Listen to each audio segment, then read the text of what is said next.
ఇలాంటి పెద్ద పెద్ద అప్పుల దగ్గర కార్ పార్కింగ్ సరిగా చేయకపోవడం వల్ల చాలా వరకు హ్యాండ్ బ్రేక్ ఫెయిల్ అయిపోయి కార్లు ముందుకెళ్ళిపోయే సందర్భాలు మనం చూస్తూ ఉన్నాం.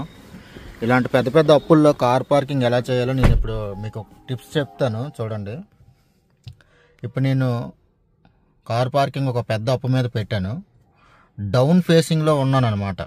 అంటే కారు డౌన్కి దిగే ఫేసింగ్లో ఉన్నాను కాబట్టి హ్యాండ్ బ్రేక్ వేసి రివర్స్ గేర్లో పెట్టాను కార్ని. ఒకవేళ హ్యాండ్ బ్రేక్ మిస్ అయినా సరే కారు ముందుకెళ్ళేటప్పుడు రివర్స్ గేర్లో ఉంది కాబట్టి కారు ఆగడానికి అవకాశం ఉంటుంది. అదే నేను కార్ ఫేసింగ్ని అప్ ఫేసింగ్లో పెట్టాను అనుకోండి, అప్పుడు నేను ఏం చేస్తానంటే రివర్స్ గేర్ని తీసేసి ఫ్రంట్ గేర్ వేసుకుంటాను. అప్పుడు ఒకవేళ హ్యాండ్ బ్రేక్ మిస్ అయినా కారు వెనక్కి వెళ్తుంది కాబట్టి ఫ్రంట్ గేర్ ఆపుతుంది. జస్ట్ చిన్న అవకాశం అన్నమాట. ఓకే అండి. ఫ్రంట్ గేర్ అంటే ఖచ్చితంగా అది ఒకటో గేరే వేయాలండి. మిగతా గేర్లు ఏవి పనిచేయవు. 2, 3, 4, 5, 6 ఏవి పనిచేయవు. కారు డౌన్ ఫేసింగ్లో ఉంటే రివర్స్ గేర్లో పెట్టాలి. అప్ ఫేసింగ్లో ఉంటే ఫస్ట్ గేర్లో పెట్టాలి. అంటే ఫ్రంట్ గేర్ అంటే ఫస్ట్ గేర్లో మాత్రమే పెట్టాలి. ఓకేనండి.